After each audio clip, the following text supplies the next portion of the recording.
जोंनि बिखायाव दङ बिथाङा जोंनि थाखाय बेसेबां मावदोंमोन बेसेबां खस्थ' खालामदोंमोन जाय मेथाइनि थाखाय आं मुंदांखा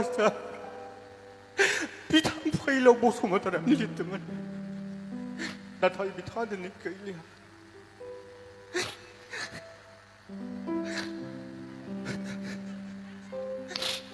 जोबोद दुखु मोनबाय रायजो नोंथांमोन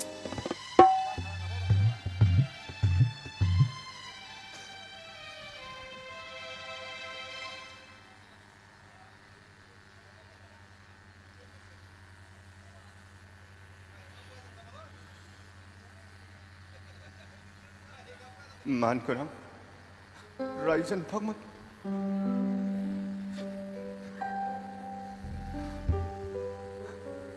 एसे सिङावसो खनलांनाय जाय मेथाइनि थाखाय आं मुंदांखा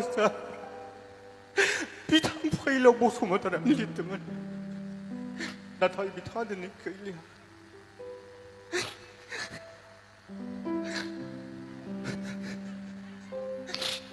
जोबोद दुखु मोनबाय रायजो नोंथांमोन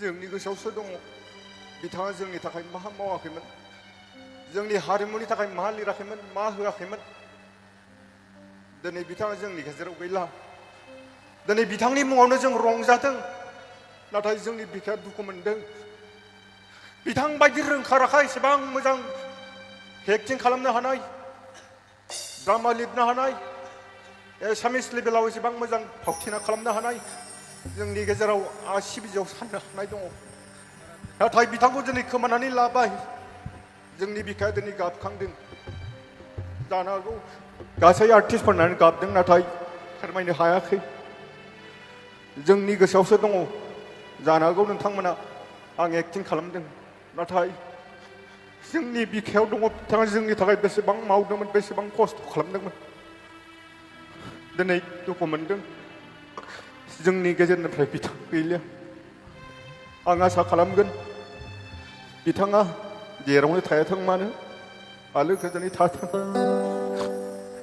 दुखु मोनदों रायजोफोर जाय बाथ्राखौ आं बुंनो सानदोंमोन बुंनो हानाय नंला बेखायनो आसा खालामो नोंथांमोननिफ्राय आङो बेखिनिखौनो बुंबाय आसा खालामगोन जोंनि गेजेराव आरो गोबां आर्टिस्टफोर दंबावो बिथां आर्टिस्टमोनफोरा अबथिरा जों बिदि जोंखौ गारनानै थाङा जों बेखौ गसाइनाव आसा खालामो मानो होननानै बुङोब्ला जोंहा सासे आर्टिस्ट गोमानायाव गोबां खहा जायो बेफोरबायदि रोंखा राखा आर्टिस्ट गोमानायाव गोबां खहा जायो हारिमुनि बेलायाव नङा जाथियाव समाजाव गोबां खहा जायो नाथाय मा खालामनो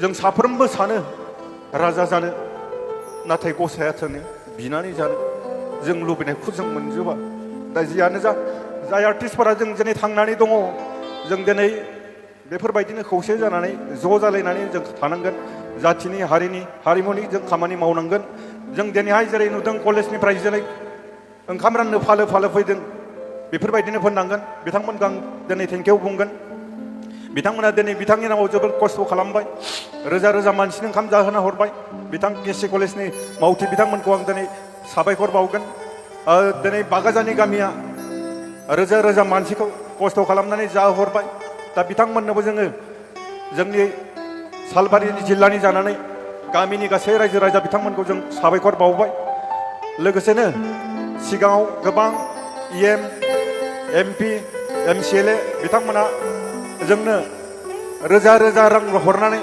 दिनैनि बे हाबाफारिखौ मावफुंनायाव जोबोद मदद होबाय दा बिथांमोननो जायफोरा जोंनो खस्थ' खालामनानै फैसा हरबाय खस्थ' खालामनानै बेसिं नुजाफैबाय जोंखौ थुलुंगा होफैबाय बिनि थाखाय बिथांमोननो जोंनिफ्राय रोजा रोजा साबायखर बावहरबाय बिथांनि मुङावनो दिनै गांसे बिसम्बि सेबखांदों बे बिसम्बि सेबखांनायावबो जायफोरा एडिटर बर्डआव दङ बिथांमोना जोबोद सान हर खस्थ' खालामनानै बिथांमोननि मुङाव खस्थ' खालामबाय बिथांमोननोबो आंनि गोसो गोरबोनिफ्राय साबायखरखौ बावहरबाय दिनै जोंनि उन्दै उन्दै फरायसुला फरायसुलि बिथांमोना दिनै बिथांनि मुङाव जोंनि सारनि मुङाव बे फैसालियाव फैनानै दान्दिसे रंजाफैबाय बिथांमोननोबो जोंनि सालबारि जिल्लानि जानानै बिथांमोननो जोंनि साबायखरखौ बावहरनाय जाहैबाय लोगोसेनो गोबां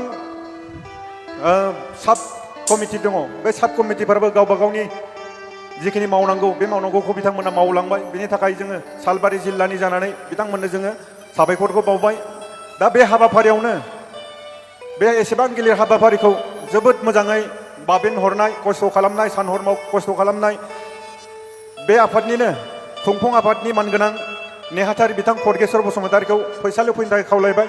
लोगोसेनो बिथांखौ गांसे आर'नाइजों मान बावनो थाखाय खावलायो। आसा खालामो बिथाङा फैसालियाव फैयो आरो गावनि सिनायथिखौ लायो। दिनैनि जोंनि बे हाबाफारिखौ बिथाङा सान हर खस्थ' खालामनानै जोंनि हाबाफारिखौ जाफुंहोदों। बिथाङानो जाहैबाय खामारदैसा गोजौ फरायसालिनि लेङाइ फोरोंगिरि खदगेश्वर बसुमतारी। बिथाङा जोबोद खस्थ' खालामनानै दिनैनि हाबाफारिखौ जाफुंहोदों। बिथांनिसिम साबायखर थाबाय बिथां खस्थ' खालामनायनि थाखाय। दा दिनै बेवहायनो गोबां